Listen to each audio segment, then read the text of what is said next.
ಅದಕ್ಕೆ ಅಂದ ಅಂದ ಚಂದ ಅವಳ ಅಂದ ಒಳಗೆ ಅಡಗಿರೋದ್ರಿಂದ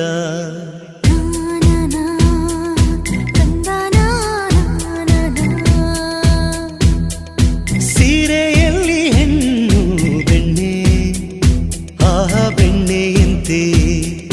ಕರಗಿ ಹೋಗೋ ಆ ಹೃದಯದಂತೆ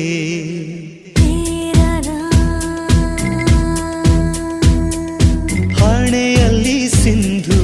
ಅಂದದ ಬಂದು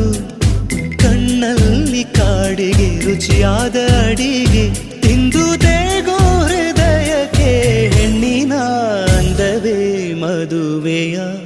ಭೋಜನವಂತೆ ಮದುವೆಯ ಭೋಜನವಂತೆ